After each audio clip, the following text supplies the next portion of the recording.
Bonjour Maria. Bonjour Frédéric. Bonjour Jean-Charles Orsucci. Bonjour. Vous êtes notre invité cette semaine. Merci d'avoir répondu à notre invitation. Merci à vous. On rappelle que vous êtes maire de Bonifacio et que vous êtes candidat pour l'élection territoriale. Alors tous les jours, Jean-Charles, on va s'intéresser à une thématique, un thème d'actualité. Nous allons commencer en ce lundi aux élus corses, en particulier la majorité territoriale et les députés nationalistes, qui étaient présents à Barcelone. Et ce, à l'occasion du référendum d'autodétermination organisé par les autorités catalanes, et ce, malgré le coup de force de Madrid. Un coup de force qui s'est traduit par l'envoi de très nombreuses forces de police qui s'en sont pris d'ailleurs aux personnes présentes dans et à proximité des bureaux de vote. Une situation plus que choquante pour les démocrates du monde entier, c'est ce qu'a dit notamment Gérard Onesta, vice-président de la région Occitanie. On écoute un extrait de son interview. J'ai vécu une journée hallucinante que je ne souhaite à aucun démocrate. Je ne pensais pas que de telles scènes de violence soient possibles en 2017 dans l'Union européenne. J'ai, il y a 3 ans, suivi ce qui était la votation citoyenne déjà où les gens ici en Catalogne se posaient la question de leur avenir et j'avais dit à l'époque, j'ai vu un peuple heureux. Aujourd'hui, j'ai vu un peuple en larmes et même un peuple en sang. Et je ne croyais pas une fois de plus qu'une telle violence puisse se déchaîner contre des citoyens qui n'ont rien fait d'autre que de vouloir exercer un droit fondamental, un droit d'expression. Parce que dans la constitution même espagnole que brandit M. Rajoy, il est dit en toutes lettres que le droit international est supérieur au droit espagnol et dans l'article 10 ou l'article 96, il est reconnu que le droit international qui notamment reconnaît le droit à l'autodétermination fait partie du droit interne espagnol. Donc on voit bien que sur le plan légal, M. Rajoy a une position extrêmement fragile. Maintenant sur le plan de la légitimité, je crois qu'il est ce soir complètement disqualifié. Voilà donc Jean-Charles Orsucci, en tant que simple observateur, parce que je suppose que vous avez suivi de près quand même ce qui s'est passé en Catalogne, comment avez-vous vécu cette journée ? Oui, j'ai suivi de près, du moins je me suis intéressé à la question, parce que forcément, quand on est un Européen convaincu comme je le suis, c'est quelque chose qui ne peut pas vous laisser indifférent. Comment j'ai vécu ? Alors, je vais vous dire, c'est complexe. Au départ, vous pourriez penser que, évidemment, je me range du côté des indépendantistes, ou de ceux qui sont pour le référendum, mais ma réflexion sur le sujet est plus mitigée. Je vous explique pourquoi. À la fois, je pense que la réponse qui a été apportée par le gouvernement espagnol n'est pas appropriée. Il est certain qu'il est quand même catastrophique que en Europe, en 2017, on réponde à une envie de démocratie et de vote par des coups de matraque et qu'on n'ait pas réussi avant à se mettre autour d'une table pour évoquer l'avenir d'une région. Après, je vais vous dire, est-ce que moi je suis un social-démocrate, vous le savez, un rocardien dans l'âme, donc, et un girondin. Le social-démocrate que je suis souhaite quand même qu'il y ait entre les régions d'Europe une vraie solidarité. Aujourd'hui, est-ce que je suis favorable à ce que les régions du nord de l'Italie, poussées par l'extrême droite italienne, qui demandent leur indépendance, et que je suis favorable à l'indépendance des régions du nord de l'Italie? Non. Est-ce qu'aujourd'hui, je suis d'accord pour que la Catalogne, qui représente 30% du PIB espagnol, refuse sa solidarité avec les autres régions d'Espagne? Je vous réponds non.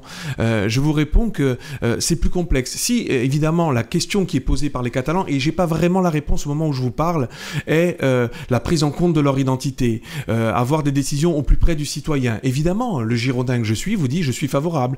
Si je vous dis aujourd'hui que demain la Catalogne s'en va et je répète, n'a pas d'envie de solidarité avec des régions qui sont beaucoup plus pauvres, ben moi je vais faire un parallèle avec la Corse, vous imaginez bien. La Corse, c'est 0,3% du PIB français. Moi je me pose la question si un jour la région Île-de-France ou la région PACA dit nous n'avons plus envie d'être solidaires vis-à-vis de l'île qui aujourd'hui a besoin de la solidarité nationale. Donc vous voyez que c'est peut-être plus complexe. Évidemment, je condamne la violence policière parce que je pense qu'elle n'était pas appropriée en l'état et que l'Europe doit se saisir du dossier.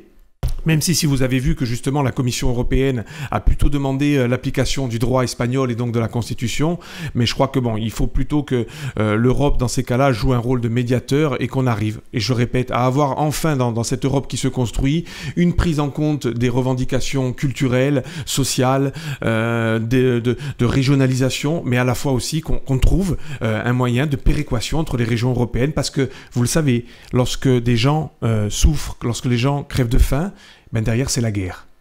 Alors, est-ce qu'il n'y a pas un problème de rhétorique là-dedans? Parce que finalement, lorsque la Corse parle d'indépendance, on leur dit « vous êtes trop pauvres ». Et lorsque d'autres, qui justement ont la possibilité d'assumer un statut d'indépendance, on leur dit « vous êtes trop riches ». Alors, il est où le juste milieu? Au bout d'un moment, est-ce qu'il y a une solution? Ben, vous venez de faire la bonne synthèse, c'est-à-dire qu'elle est là, la réflexion que nous devons avoir les uns les autres. C'est qu'à la fois, on ne peut pas aujourd'hui empêcher un Corse de vouloir parler corse, un Catalan de vouloir parler catalan, on ne peut pas empêcher de se dire qu'il n'est pas normal que ce soit un haut fonctionnaire à Paris qui décide dans le domaine de l'agriculture ou de la politique d'environnement à la place de gens qui vivraient en Corse et qui connaîtraient mieux les problématiques, mais à la fois, il faut aussi assurer une solidarité entre les régions, parce que je le répète, si cette solidarité n'existe pas, c'est l'éclatement de l'Europe, et l'éclatement de l'Europe, on sait ce que ça a donné pendant des siècles et des siècles, c'est la guerre. Alors Jean-Charles Orsucci, justement, cette réalité économique, notamment de la Catalogne, aujourd'hui, elle est quand même mise à mal. Est-ce qu'aujourd'hui, cette force économique de la Catalogne, et c'est pour ça que l'Espagne voudrait garder ce pan de son économie, aujourd'hui, c'est plus vraiment une réalité. Certains économistes disent qu'aujourd'hui, c'est plus vraiment une réalité et que la scission, elle ne se fait plus sur un plan politique avec, justement, si cette désolidarisation de la Catalogne et un régime espagnol qui n'existerait plus en quelque sorte. Alors bon, derrière tout ça, vous savez aussi, d'après ce que j'ai pu lire et entendre, c'est que, d'ailleurs c'est vrai, les grandes banques catalanes sont très inquiètes de cette sortie de l'espace ibérique, donc il n'y a peut-être pas une vérité absolue sur le sujet. Ce que je crois en tout cas, c'est qu'il nous faut réfléchir, voilà, non pas à l'échelle même de l'Espagne. Moi je vous dis sincèrement, un petit parallèle, je me suis engagé auprès d'Emmanuel Macron parce que justement il y avait une très très grande dimension européenne et qu'aujourd'hui face au bloc américain, face au bloc asiatique, face à l'Afrique qui va se développer, nous devons être les uns et les autres solidaires, c'est la bonne échelle. Donc vraiment il faut qu'on sorte là aussi des États-nations, ça je le pense, et c'est à l'échelle européenne que on doit réfléchir en ces termes. Et je me permets aussi de préciser sur la Corse, qu'on se méprenne pas. Justement, moi l'indépendance de la Corse, je n'y crois pas et je pense même que c'est contre-productif et mauvais pour notre île, parce que je me place même dans la situation où la Corse deviendrait demain la région la plus riche de France. Mais je continue à penser que même si demain nous sommes la région la plus riche de France, je continue à penser qu'on doit s'inscrire dans un ensemble beaucoup plus grand, parce que sur les questions de police, de justice, je ne suis pas sûr qu'une île de 300 000 personnes en Méditerranée, culturellement, ait la capacité d'être efficace sur le sujet. Je le dis, et vous avez compris le sens de mon propos, et je l'assume, et je ne vise personne. En Islande, il y a moins de 300 000 habitants, il y a Malte, il y a des îles plus petites que la Corse avec moins d'habitants qui pourtant démontrent le contraire. Et moi, ma crainte, c'est que la Corse soit plutôt l'Algérie postcoloniale et le Kosovo, ou l'Albanie. D'accord, on se quitte, Jean-Charles Orsucci, on se donne rendez-vous tout à l'heure pour la suite de cette discussion. Rebonjour Maria. Rebonjour Frédéric. Rebonjour Jean-Charles Orsucci. Bonjour. Le maire de Bonifacio qui est avec nous cette semaine, candidat également à l'élection territoriale. On parle avec Jean-Charles depuis ce matin de ce référendum en Catalogne. On a bien compris que le maire de Bonifacio, je dirais qu'il n'a pas encore une position bien tranchée sur le cas catalan. Non, la question elle est tranchée, c'est-à-dire que je suis aussi pour une Europe des régions, je suis pour que la Catalogne puisse assumer son identité, par exemple, c'est quelque chose de très important, puisse assumer une ambition locale, mais je dis aussi que les Européens que nous sommes doivent s'assurer que la construction européenne ne se fait pas avec des disparités trop importantes, parce que ces disparités-là, si elles venaient à grandir, nous savons que c'est source de conflits. Et c'est là où il nous faut trouver cette alchimie. J'ai envie de dire, dans un aménagement territorial, je pourrais vous faire le même parallèle avec les banlieues françaises, où on voit bien que justement, d'avoir délaissé des pans entiers où il y a des banlieues françaises qui doivent correspondre à la population de la Corse. Et quand il y a une paupérisation trop forte, à un moment donné, ça devient dangereux. Et c'est vrai que d'ailleurs, on peut aller plus loin dans notre réflexion. L'homme du centre-gauche que je suis, et je dirais les hommes de gauche, évidemment, s'ils ont été internationalistes, c'est parce qu'ils avaient bien compris qu'on ne peut pas laisser l'Afrique mourir de faim, on ne peut pas laisser des pays d'Europe mourir de faim, parce qu'à chaque fois, ça a donné les conséquences que l'on connaît. Et je sais que vous êtes un féru en matière d'histoire. L'analyse que je fais là, je pense qu'elle ne peut pas être contredite. Oui, certains aujourd'hui rêvent encore l'extrême droite française, de grands murs qu'on érige et on laisse les gens souffrir de l'autre côté de ce mur. Moi, je ne crois pas à cette théorie, parce que depuis la nuit des temps, depuis que l'homme est homme, ça n'a pas fonctionné comme ça. Sur les événements, en fait, où on a vu des policiers espagnols enlever des urnes aussi, Emmanuel Macron qui soutient à ce moment-là le gouvernement du président Rajoy. Ça vous a choqué ? Disons que je ne suis pas surpris que le chef de l'État en France estime qu'il doit y avoir un respect de la Constitution espagnole et que c'est sûrement à ce titre qu'il a pris position.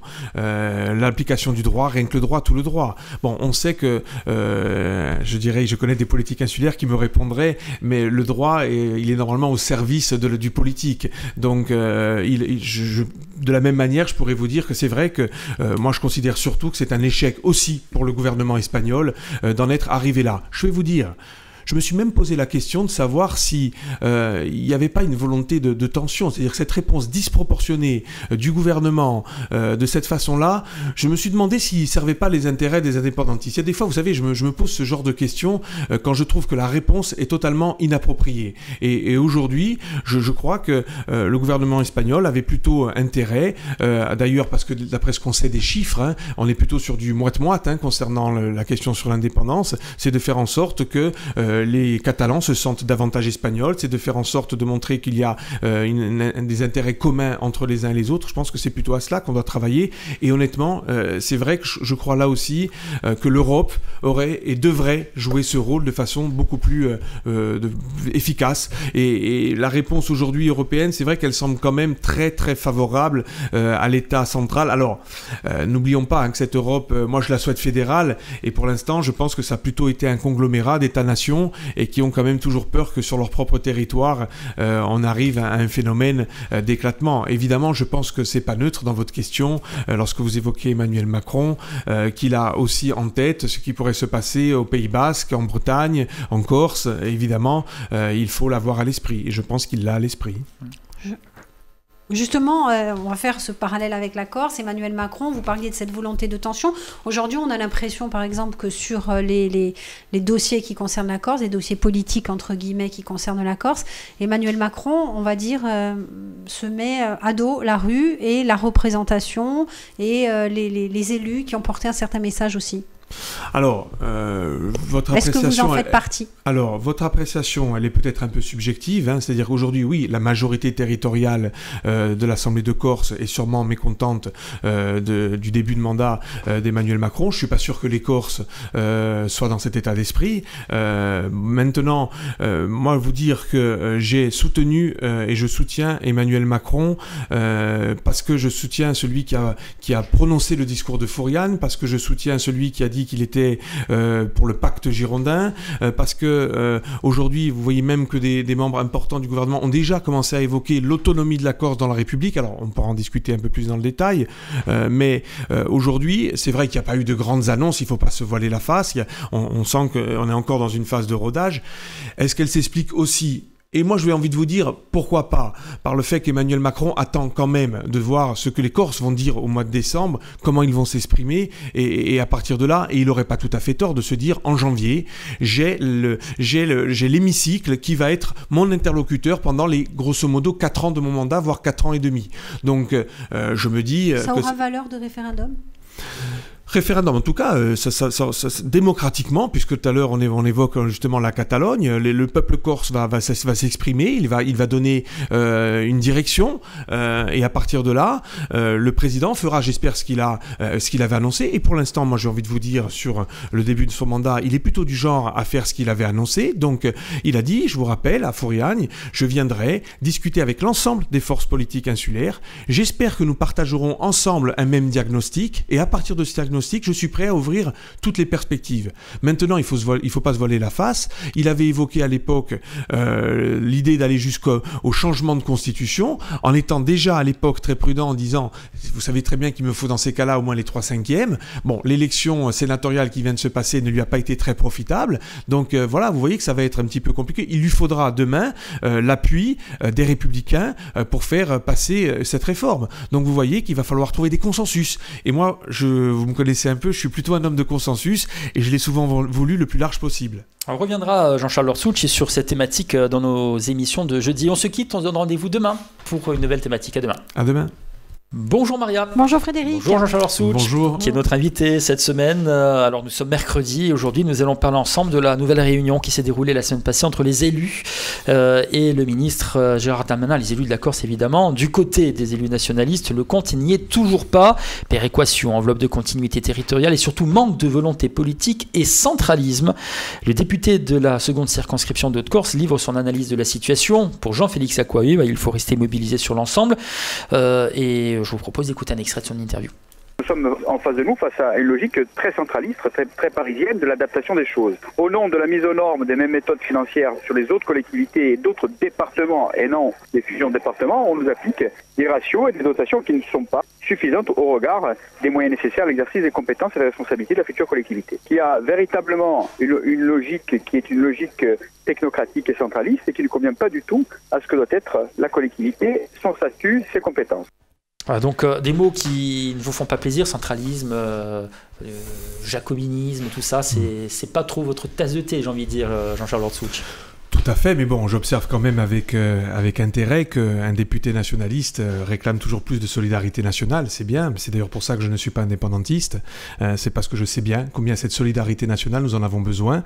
Alors le débat pourra être entamé sur les réparations historiques, etc., mais j'observe qu'on demande toujours davantage à Paris, c'est bien, mais alors sur le fond, je suis d'accord sur le fait qu'à un moment donné, nous avons fait un choix en Corse d'aller vers une collectivité unique pour d'ailleurs aller dans le sens de ce qui a souvent été défendu par les gouvernements de droite et de gauche, c'est-à-dire une simplification administrative, une mutualisation des moyens, une efficacité supérieure, et je crois que donc on a pris, nous en Corse, le taureau par les cornes et qu'on a fait le bon choix. Même si nous savons les uns et les autres que ça va être difficile à mettre en œuvre. Et effectivement, je trouve pas logique et pas normal que l'État, dans le cadre de cet effort que nous avons cherché à faire, nous réduise nos moyens. C'est évident. Bon, ça a commencé il y a très longtemps, vous le savez, avec les gouvernements successifs sur les diminutions des dotations au profit des collectivités. Eh bien, j'ai envie de vous dire, cet exemple-là encore montre qu'il faudra, quels que soient les résultats d'ailleurs de l'élection du mois de décembre, il faudra sûrement une majorité très large, un consensus très large pour que les Corses, pour que la représentation de la Corse se fasse entendre de Paris pour obtenir les moyens dont nous avons besoin pour assurer la mise en œuvre de cette collectivité unique, parce que ça va être difficile et si en plus on nous donne moins de moyens, c'est pas la façon dont nous concevons les choses. Évidemment, je rejoins l'analyse sur le fait que on peut pas traiter peut-être la Corse comme on va traiter la région PACA, comme nous allons traiter la région d'Île-de-France. Là encore, j'ai envie de dire, le parallèle avec notre discussion d'hier sur la Catalogne me fait vous dire que c'est bien pour ça qu'il faut regarder ça de près. Je suis pour la solidarité entre les régions, je suis pour qu'il y ait de la péréquation, et donc aujourd'hui, je pense que notre île, au regard des différents ratios, une île dans laquelle la précarité est très très forte, cette île-là mérite que l'on l'aide davantage. Je fais référence aussi à l'histoire, et moi c'est pour ça que je suis dans cette République, en lui disant, mais Madame la République, que vous avez ambitionné et vous avez réalisé pour la Bretagne un plan route extraordinaire. Aujourd'hui, avec le PEI, où les responsabilités et l'échec est partagé entre l'État et la Corse, nous n'avons pas aujourd'hui le réseau routier que nous méritons. Donc effectivement, Paris doit entendre la représentation territoriale pour nous donner les moyens et nos justes moyens. Voilà, on se battra pour avoir les justes moyens. Vous parliez des régions, justement, il y a eu une conférence des régions où les présidents de régions ont été fortement déçus par le message de Paris. Mais est-ce que, bon, il n'y a rien de surprenant, vous réunissez 10 personnes dans une salle et vous expliquez à chacune d'entre elles que vous allez lui diminuer ses moyens.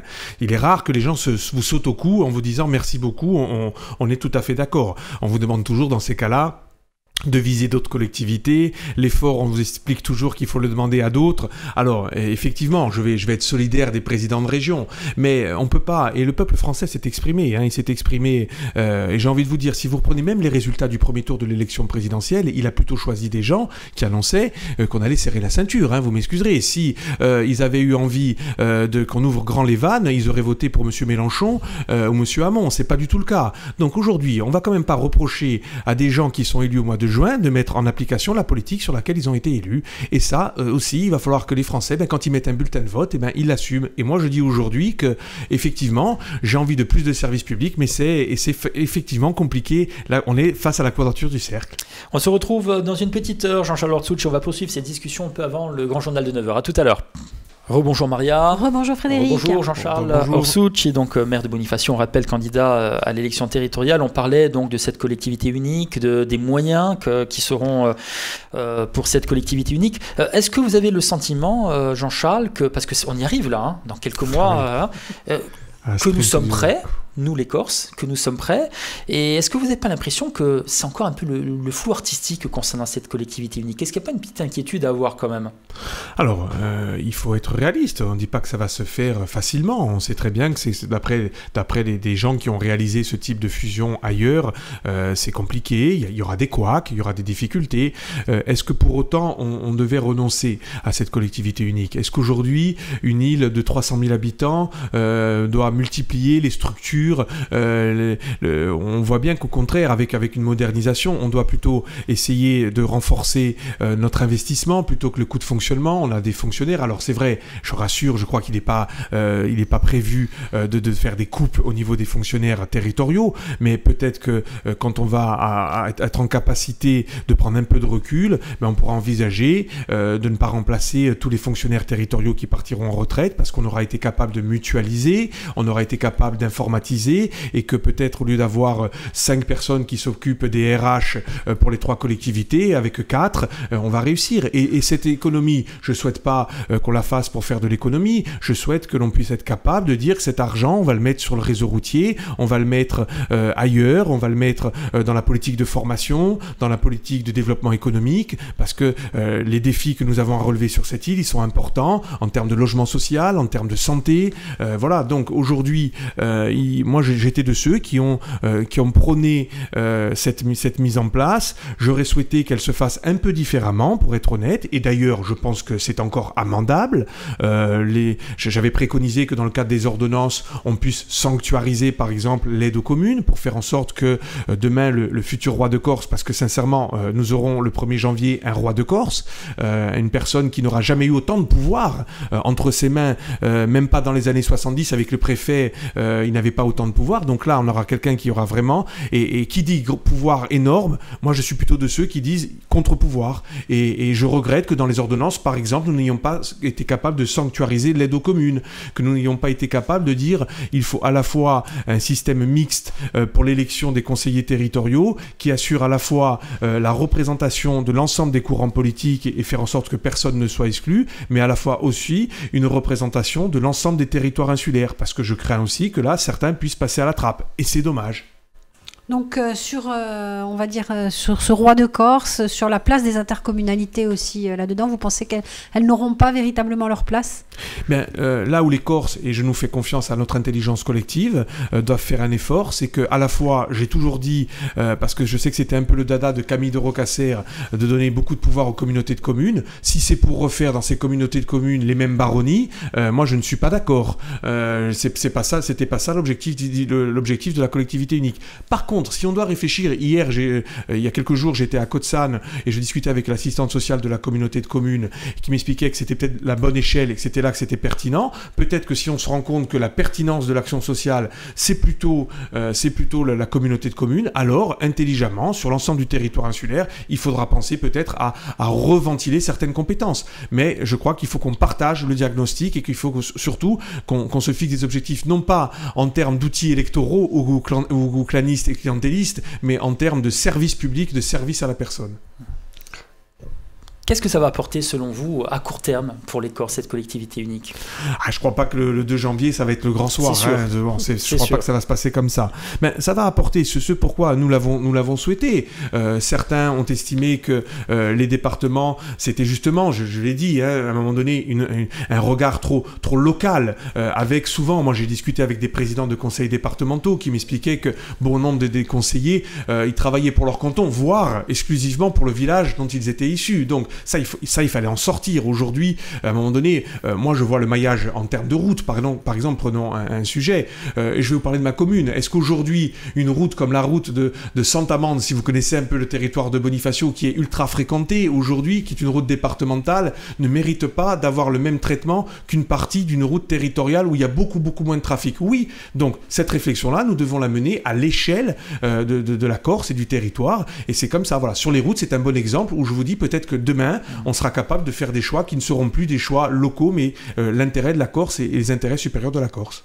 L'une des critiques, en fait, c'était pas dans l'interview, mais l'une des critiques de Jean-Félix Accoyer et de la majorité territoriale aussi, c'était un retour sur ce qui avait été acté sous Jean-Michel Bellet. On a vu une critique aussi par rapport à l'OPH, l'Office public de l'habitat de Corse du Sud, avec donc cette loi NOTRe qui a été, on va dire, dévoyée par un autre document qui lui a été opposé. Est-ce que vous craignez justement que en fait, la collectivité unique elle soit vidée de tout, elle soit...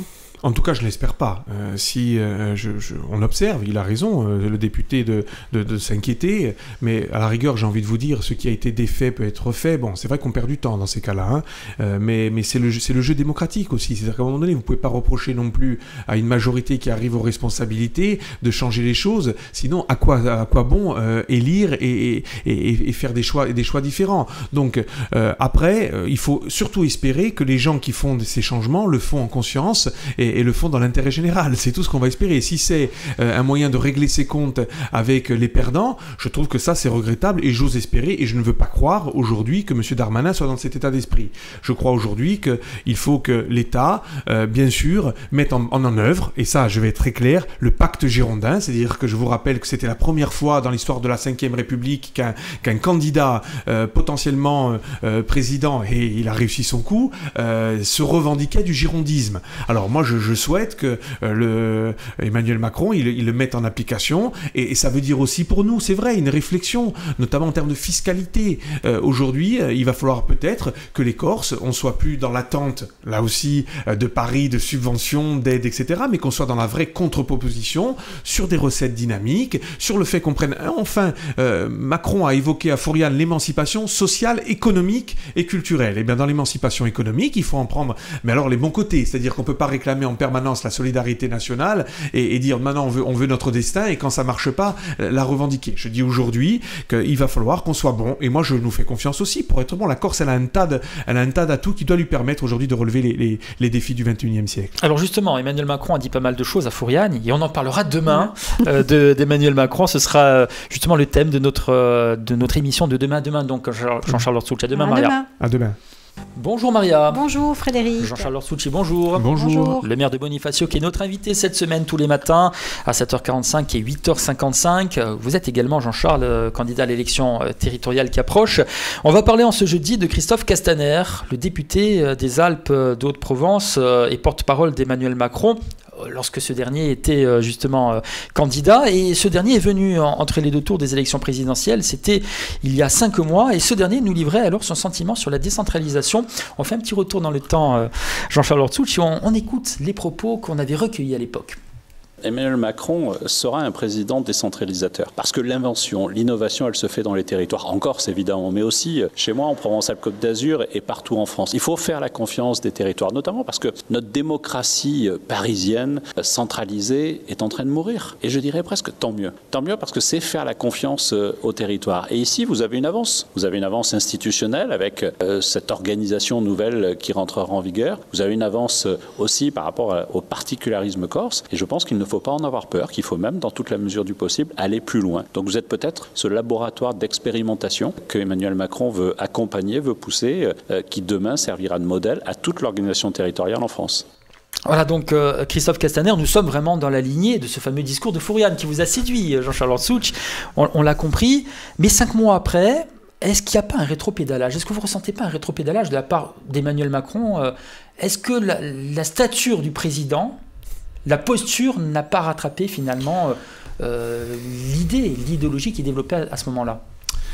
Alors, déjà, pour vous dire que moi qui connais un peu Christophe Castaner maintenant, et je connais son parcours politique, puisqu'il a été très proche de quelqu'un que je connais assez bien, qui s'appelle Jean-Louis Luciani, Christophe Castaner, c'est un rocardien. Il a été un des patrons des jeunesses rocardiennes dans les années 90. Donc, il est un vrai décentralisateur. Je pense que quand il vous dit ça, il le pense sincèrement. Je l'ai entendu plusieurs fois. Il est en plus du Sud, et cette décentralisation, il y croit. Moi, j'apprécie beaucoup l'interview que je viens d'entendre. Elle correspond parfaitement à mon sentiment. Le sentiment que Emmanuel Macron doit mettre en œuvre une politique girondine de décentralisation, que la Corse doit être, je dirais, la locomotive de cette décentralisation. Elle doit en être le modèle pour des raisons qui sont évidentes. C'est lié à l'insularité, lié à notre histoire, lié à notre culture. Donc évidemment que nous devons être la région la plus décentralisée de France et la plus autonome. Mais je crois aujourd'hui que le président, il est dans une phase peut-être un peu d'attente aussi. Après, sincèrement, nous le savons, et moi je l'ai souvent dit, et je vais le redire ici très clairement, que la France, elle a une culture, elle a une histoire jacobine, que sa technostructure, notamment à travers ceux qui la dirigent, c'est-à-dire l'énarchie, ce sont des gens qui sont plutôt de cette idéologie-là, et que ça va être un combat, que je vais essayer de vous rassurer, moi qui ai la chance de siéger dans des conseils d'administration à Paris, du Conservatoire du Littoral, de l'Association nationale des élus du littoral, nous ne sommes pas seuls à penser que la France, elle est un peu trop jacobine. Je rencontre beaucoup d'élus de droite, socialistes, qui me disent nous, on demande davantage de pouvoir. Donc, oui, je pense que ce sentiment insulaire chez nous, c'est un peu plus exacerbé, évidemment, mais il est partagé partout sur le territoire. Mais que, effectivement, le challenge que nous devons relever, c'est, entre guillemets, pacifiquement, établir un rapport de force avec Paris, parce que c'est vrai qu'il y a toujours une volonté de recentraliser, de reprendre les choses en main, et je crois qu'aujourd'hui, nous devons prendre nos responsabilités. Et je vais vous dire, et quand je dis ça, je vais même défendre la structure étatique. Je suis maire maintenant bientôt depuis 10 ans, et je vais vous dire, l'État a grosso modo été toujours à mes côtés, préfet, sous-préfet, hauts fonctionnaires en Corse. C'est plutôt d'ailleurs avec mes amis et collègues insulaires que j'ai eu quelques difficultés quand j'ai eu à gérer Bonifacio, mais je suis de ceux qui pensent quand même qu'il faut aller vers davantage de décentralisation et davantage de pouvoir aux élus locaux pour que justement on ne dise plus encore c'est la faute de l'État. Mais on va prendre notre destin en main, on va prendre nos responsabilités et on assumera pour le meilleur, mais aussi, il faut le dire aux Corses, pour le pire. Alors, avant les élections, on appelait Macron le montagnard. Et aujourd'hui, on lit dans certains journaux régionaux, notamment en Alsace, Macron le jacobin. Est-ce que quelque part, vous, qui, lorsqu'on connaît vos idées, vous êtes autonomiste, hein, vous le dites, centre-gauche autonomiste, tout à fait. Est-ce que ça ne peut pas devenir un boulet, finalement, dans la campagne qui commence pour vous ? Emmanuel Macron. Vous savez, moi, j'essaye. Alors, on change. Hein, je ne suis pas le même à 45 ans que je ne l'étais à 18, évidemment. L'expérience de la vie, l'expérience de la gestion de structures, notamment institutionnelle comme une commune, fait qu'on peut évoluer. Malgré tout, je crois quand même que je suis pratiquement le même qu'à 18 ans. C'est-à-dire, vous venez de le rappeler, je vous en remercie, je suis un rocardien, un social-démocrate et un autonomiste convaincu. J'ai eu affaire à différents candidats, premiers ministres, qui, c'est vrai, avaient des discours très ambitieux sur l'autonomie de la Corse, sur ce girondisme, et c'est vrai qu'arriver aux responsabilités, bon, je l'ai déjà dit devant vos micros et je le répète presque à chaque fois, Emmanuel Valls, par exemple, a là-dessus eu un discours avait un discours pendant la primaire socialiste et dans son action de ministre de l'Intérieur ou de Premier ministre, pour moi, il était dans une vision tout autre. Emmanuel Macron a eu un discours, c'est pour ça que je l'ai soutenu, c'est pour ça que je me suis engagé à 200% à ses côtés, un discours très ambitieux, notamment à Foriane, et c'est à travers ce discours-là. Aujourd'hui, moi, je ne vais pas juger le président de la République au bout de 4 mois. Je suis dans son mouvement et je vais militer. Je vais militer pour qu'on tienne les engagements que nous avons pris pendant la campagne. Pour l'instant, je trouve en plus qu'au niveau national, il respecte les engagements qui étaient les siens. Alors, certains créent les critiques, évidemment, et c'est leur droit et c'est la démocratie, mais j'espère que sur la Corse, il sera dans le même état d'esprit. Et je le répète, l'élection du mois de décembre doit nous permettre de nous faire entendre et j'espère que, je dirais, le corpus idéologique que j'ai l'honneur de représenter sera fortement soutenu par les Corses pour que le président de la République le prenne en considération. On se quitte, Jean-Charles Ortsouch, on se donne rendez-vous tout à l'heure. À tout à l'heure. Tout à l'heure. Rebonjour Jean-Charles Orsucci. Rebonjour. Le maire de Bonifacio qui est avec nous cette semaine et on parlait depuis notamment tout à l'heure Maria d'Emmanuel Macron qui tarde peut-être dans ses grands projets montagnards qui tarde un peu à mettre en place sa politique. Jean-Charles Orsucci, on vous entend parler donc de ce pacte girondin voulu par Emmanuel Macron. Selon vous, aujourd'hui, il n'est pas rompu ? Écoutez, au bout de 4 mois, je crois que ce serait un peu dur que de dire qu'il est rompu. Moi, je laisse le gouvernement se mettre en place véritablement. Je laisse le Premier ministre réfléchir. Il a dit qu'il ne connaissait pas le sujet, qu'il ne voulait pas faire de bêtises, qu'il allait auditionner les acteurs. Il l'a fait à travers les députés. Je crois qu'il va continuer à le faire.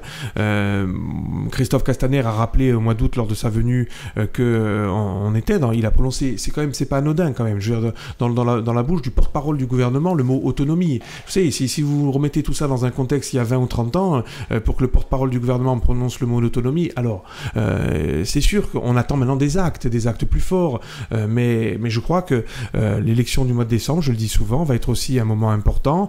Je pense que derrière ça, il faudra établir un lien fort avec le gouvernement pour que, ce qu'a dit Christophe Castaner, au moment où vous avez réalisé l'interview, d'ailleurs il le dit déjà, et il l'a redit au mois d'août, il dit la Corse doit être le modèle pour la France entière en matière de décentralisation. Moi, je dis banco, et c'est déjà bien. Alors, évidemment, j'imagine que pour les indépendantistes corses, c'est différent. Ils trouvent que ça, c'est... D'ailleurs, je pense même que des fois, ils pensent que c'est contre-productif. Mais moi, je pense que je suis là-dedans. Vous savez, mon ami François Hollande, il dit l'autonomie, point final. Nous sommes dans cet état d'esprit, mais une belle région autonome au sein de la France et j'ai envie de dire au sein de l'Europe, c'est ce à quoi nous aspirons, en tout cas. Emmanuel Macron, par exemple, sur la langue corse, ça a notamment créé un tollé sur les réseaux sociaux, ce positionnement sur la langue corse, comment vous l'expliquez ? Alors, nous savons que c'est un sujet sensible, nous savons qu'aujourd'hui, n'oubliez pas, il est énarque aussi, lui, de formation, donc, même à Florian, je ne pense pas qu'il ait été, sur la langue corse, il a été prudent, même dans le discours de Florian, il a été prudent, parce que il se doutait que s'il était président, ça allait revenir. Mais là, je vous le dis simplement, moi j'assume, j'ai voté la co-officialité, je fais un constat qui est simple. Aujourd'hui, la langue corse, elle est en train de mourir. D'ailleurs, il serait grand temps aussi qu'on fasse un peu le diagnostic, parce que c'est quand même une des régions de France où on met le plus de moyens financiers pour la sauver. Il faut quand même aussi, là aussi, qu'on fasse notre autocritique sur le sujet. Il serait temps qu'on le fasse aussi. Sur la langue, nous savons que tant que nous resterons à cadre constitutionnel constant, il n'y a pas de perspective pour nous. Donc c'est pour ça qu'il faut aller vers une modification de la Constitution. Et en tout cas, moi, le militant que je suis sur cette question-là, je pense qu'il faut aller vers au moins l'officialité de la langue, tout en rappelant les principes. Moi, vous savez, sur ces questions de langue corse, ces questions de statut des résidents, j'ai toujours dit que c'était des moyens aussi techniques de répondre à la réussite, c'est-à-dire faire en sorte que les Corses soient corsophones, faire en sorte que les Corses puissent construire sur ce territoire. Si, à travers ces outils techniques, c'est une dérive ethniciste vers laquelle on va, alors là, je suis farouchement opposé. Moi, ma conception du peuple corse, c'est une conception très ouverte. Moi, mon objectif, c'est que Paolo, je dirais Mohamed ou Oleg parlent le corse. C'est ça mon ambition, tout comme Petranto ou Jean-Charles. Mais, je le répète, il faut que ce soit un facteur d'intégration, un facteur de réussite sociale et non pas quelque chose qui soit clivant. Et là-dessus, il faut qu'on soit tous très clairs. La communauté de destin, c'est quand même... un des socles de la pensée des mouvements nationalistes aujourd'hui en Corse. Ça n'a jamais été remis en cause. C'est vrai, c'est d'ailleurs, et je félicite les prises de position, que ce soit jusqu'à présent des leaders nationalistes, et je ne peux pas les suspecter. J'ai trop d'amitié pour Jean-Christophe Angelin pour le suspecter de quoi que ce soit sur le sujet. Donc, j'espère qu'ils resteront fidèles à ces idées-là. D'ailleurs, c'est pour ça que j'ai toujours été capable d'avoir des partenariats, parce que je vais vous dire, si demain il y avait une dérive de ce genre au sein du mouvement, vous savez très bien, et nous l'avons aujourd'hui, à travers des mouvements aujourd'hui xénophobes, d'extrême droite, ils existent aussi au sein d'un mouvement nationaliste, il ne faut pas se voiler la face. Il n'y a pas que des gens qui sont sur cette position-là. Avec cela, pour moi, il est hors de question de travailler et de faire ne serait-ce qu'un tout petit bout de chemin. Évidemment, je ne suspecte pas aujourd'hui Femoagor, c'est que je ne suspecte pas Corsica Libre de cette dérive, et c'est pour ça que j'ai toujours souhaité discuter, dialoguer avec eux. Et si Emmanuel Macron ne se débloque pas, entre guillemets, si rien ne vient, est-ce que vous seriez prêt à ne plus être en marge derrière lui, et pourquoi pas faire comme d'autres, à créer pourquoi pas un mouvement corse comme a pu le faire par exemple Jean-Martin Mondolone, qui est un autonomiste de droite? Alors, la question, moi je vais rester dans ma vie, alors, aux hommes, j'essaye de rester fidèle lorsqu'ils sont eux-mêmes fidèles à leurs idées, à leurs pensées, au rapport humain. Moi, j'évoque souvent Michel Rocard, oui, et malheureusement pour nous, il est décédé, je peux me revendiquer du rocardisme. À l'inverse, je n'ai pour Manuel Valls, ou aujourd'hui Emmanuel Macron, pour l'instant, j'ai pas de raison de ne pas rester fidèle, etc. et tout, mais je resterai fidèle à l'engagement du pacte girondin, à l'engagement du discours de Fouriane. C'est à mes idées que je reste fidèle ad vitam aeternam, même si elles peuvent évoluer aussi. Peut-être, je vous le disais tout à l'heure, je vous le répète, on n'est pas le même à 18 qu'à 45, qu'à 80. Les parcours de la vie vous amènent des fois à évoluer. La société évolue et il faut en tenir compte. Maintenant, effectivement, si demain je crois qu'il faut passer par un mouvement local et régional, pourquoi pas? D'ailleurs, j'étais de ceux qui pensaient que le Parti socialiste, et ça a été défendu par certains en Corse, aurait pu être un parti socialiste autonome. Peut-être que demain, et je ne vous cache pas que je suis plutôt dans cette idée-là, je militerai au sein de la République En Marche pour qu'on soit sur ce modèle. C'est-à-dire que pour donner corps au pacte girondin, il serait bien que la République En Marche, et pour l'instant c'est pas le cas, il faut se le dire, hein, les investitures dépendent d'une commission nationale, donc il faudra sûrement, et je pense qu'il faudra œuvrer pour que les choix soient faits localement.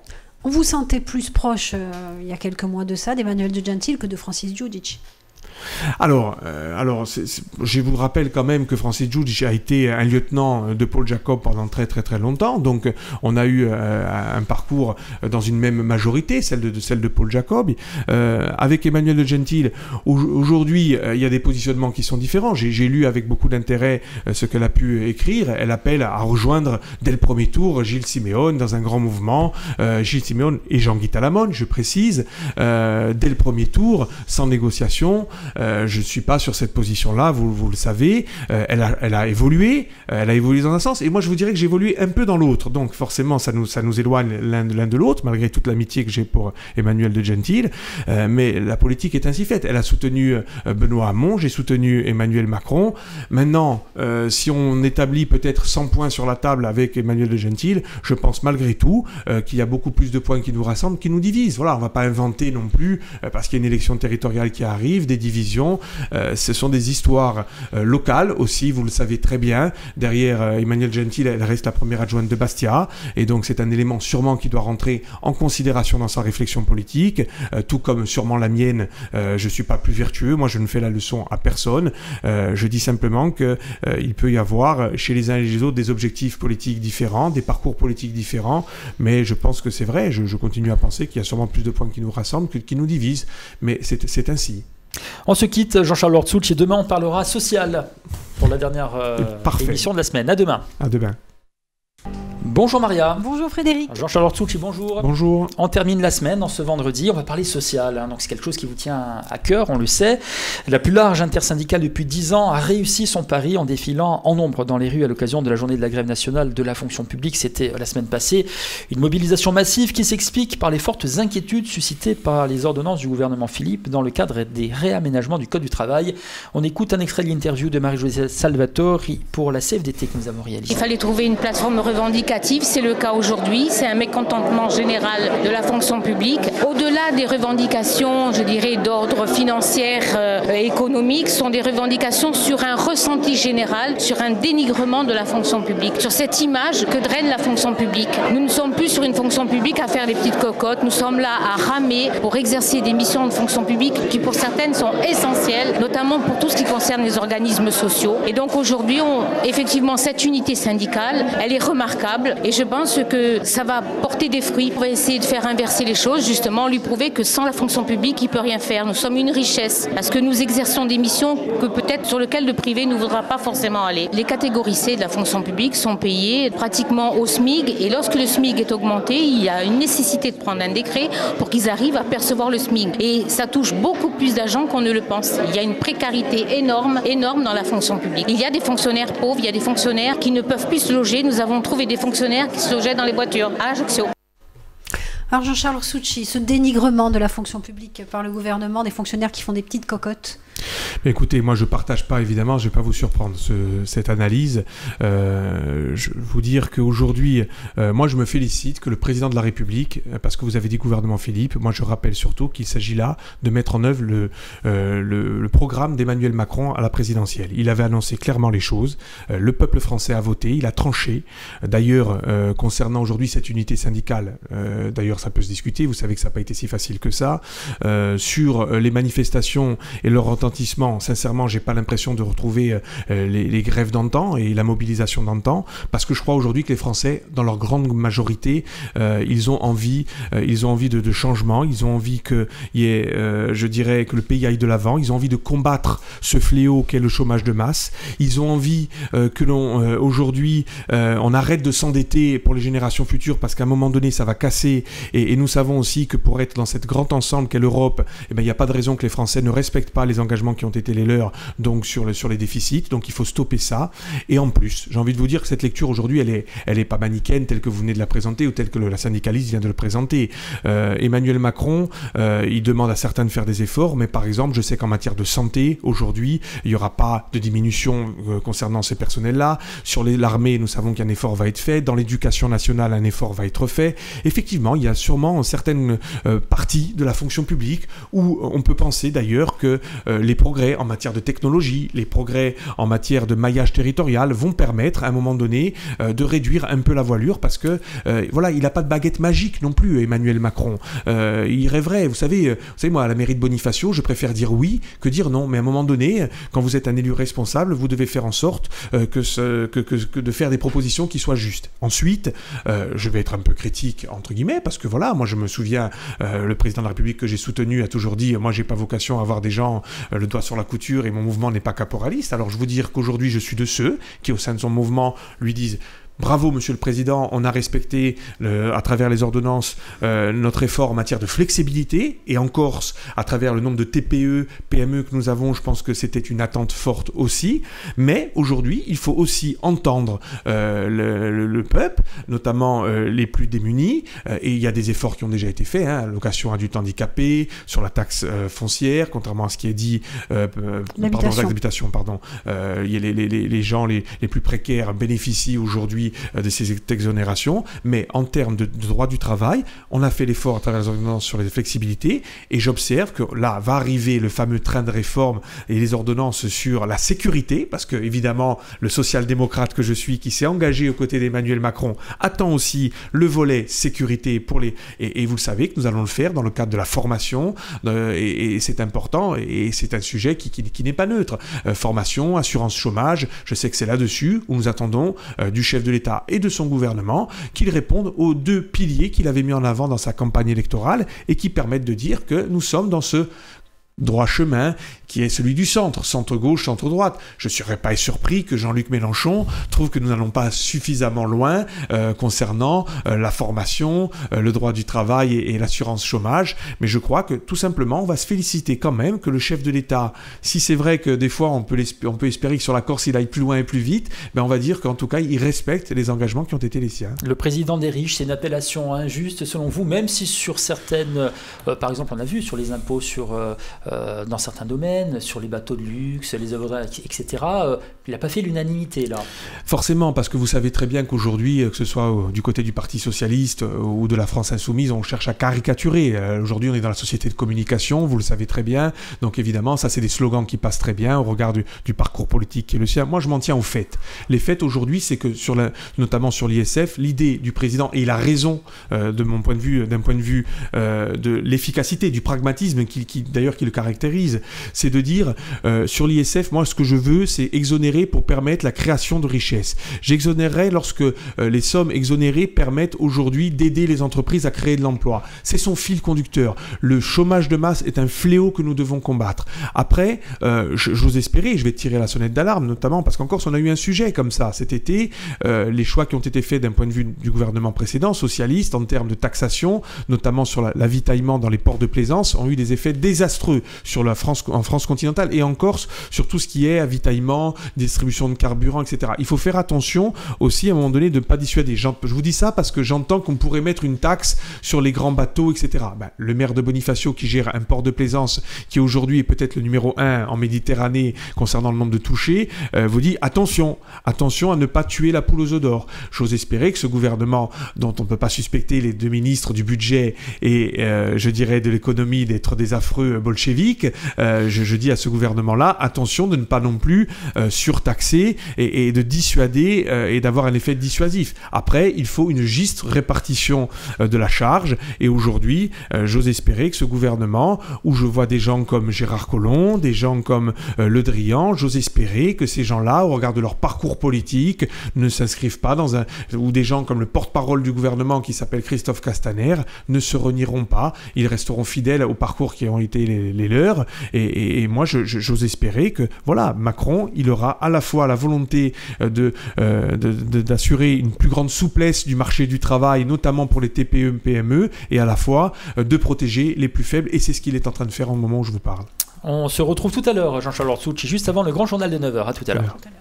Rebonjour Jean-Charles Orsucci. Rebonjour. Le maire de Bonifacio et candidat à l'élection territoriale qui est notre invité ce matin, Marianne Lanfranchi. Bonjour Frédéric, bonjour Jean-Charles. Alors, on a parlé justement de cette loi travail, on a bien compris donc que c'était une bonne loi pour la France, une bonne loi pour la Corse. Si vous aviez été député, donc vous auriez participé à ce débat, à cette loi travail. Il y a une autre loi aussi, vous avez parlé de la sécurité, on va bifurquer un petit peu sur une autre sécurité, oui. La loi sur le terrorisme notamment. Si vous aviez été député, vous auriez demandé un amendement à cette loi concernant la Corse ou pas du tout ?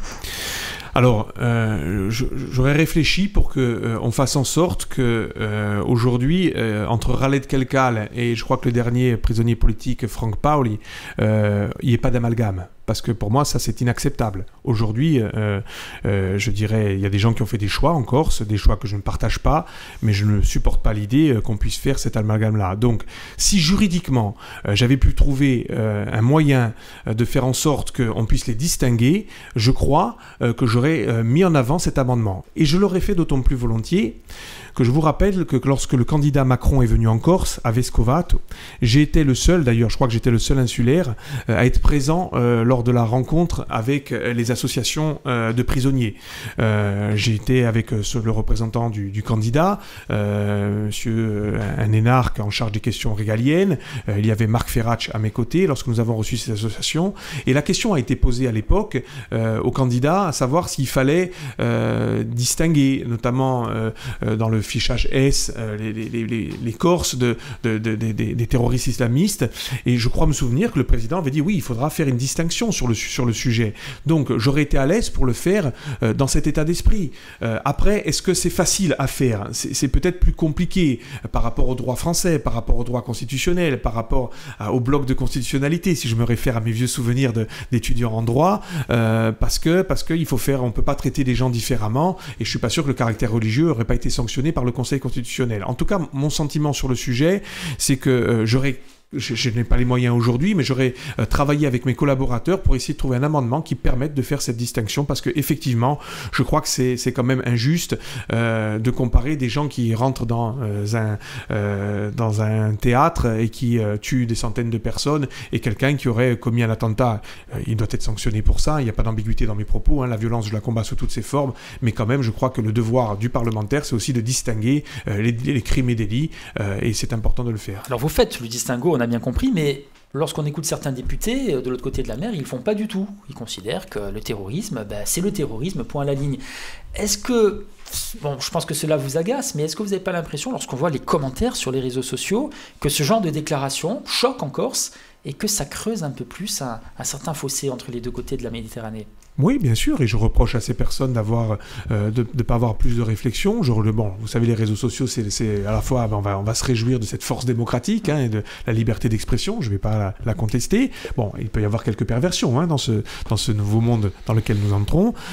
C'est souvent un défouloir aussi, vous le savez, et ce sont souvent d'ailleurs les personnes les plus extrêmes qui s'y expriment le plus souvent. En tout cas, on a vu plus qu'une grogne, y compris des gens qu'on connaît qui ne sont pas forcément nationalistes. D'accord. D'ailleurs, moi, vous savez que je suis membre de la Ligue des droits de l'homme et là-dessus, il y a eu une position dont je suis solidaire.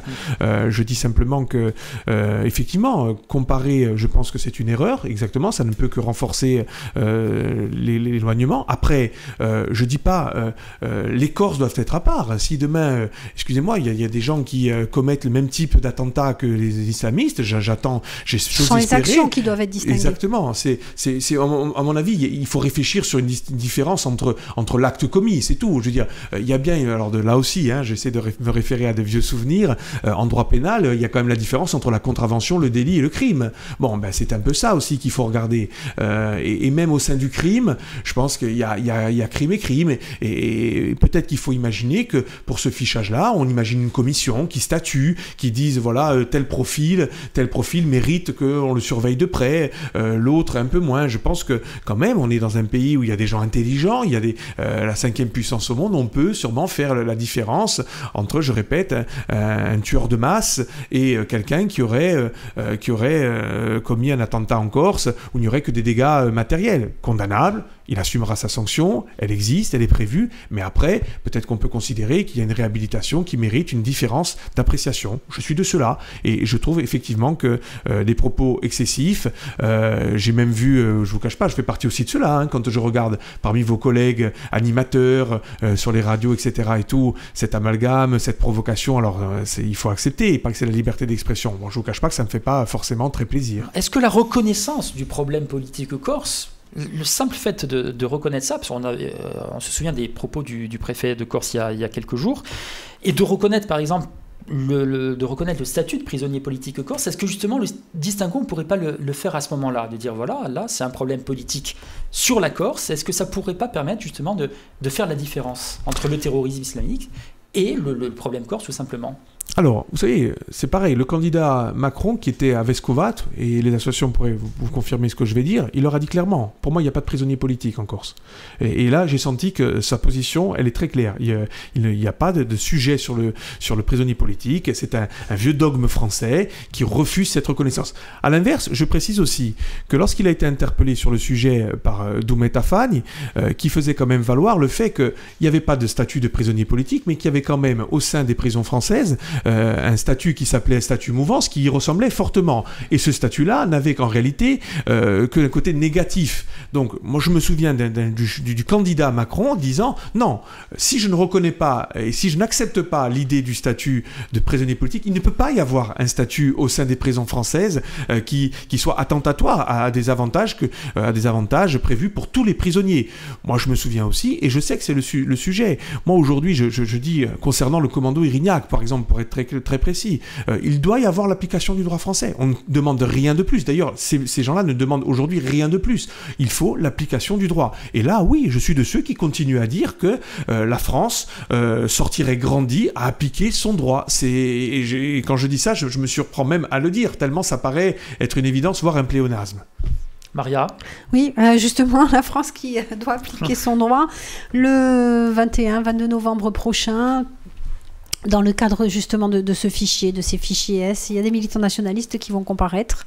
C'est l'application du droit. Vous savez, s'il existe des tribunaux, c'est aussi normalement parce que le droit c'est pas une vérité absolue. Il faut des hommes pour l'interpréter, pour lui donner. J'ose espérer qu'on puisse avoir une lecture intelligente, et je fais confiance aux magistrats pour le faire. Après, si les magistrats nous opposent un droit positif qui les contraint, il faudra réfléchir, et moi je viens de vous dire que je pense qu'il faut réfléchir pour sortir par le haut, parce que là encore, j'ai pas l'impression, soit on est dans de la vengeance, soit on n'est pas dans un esprit positif, soit aujourd'hui on considère qu'il faut sortir par le haut de la situation politique qu'a connue la Corse depuis 50 ans, et moi je suis de ceux qui s'inscrivent dans cette démarche-là. Je pense aujourd'hui qu'il faut savoir tourner la page et que chacun démocratiquement s'exprime. Il y a des élections au mois de décembre. Il y a des gens qui, s'ils veulent être indépendants, ils ont le droit de voter. S'il y a des gens qui sont contre l'indépendance, ils le feront aussi. Mais que je pense qu'il faut peut-être aussi, ce serait bien qu'on tourne une page une page qui a sûrement été pour tout le monde une page douloureuse, et je crois que personne ne se complaît dans l'affrontement. Au contraire, l'affrontement, il peut être démocratique, et il est sain quand il est démocratique, mais voilà, moi j'ose espérer que là encore on réfléchisse collectivement pour qu'on apporte une solution apaisée aux soucis que nous avons connus par le passé. Merci d'avoir répondu à notre invitation, Merci Jean-Charles à vous. Ortouch. Maria, on se donne rendez-vous la semaine prochaine avec un nouvel invité. Et Jean-Charles, on vous retrouvera sur nos ondes pendant la campagne. Avec plaisir. Merci. Au revoir. Merci à vous.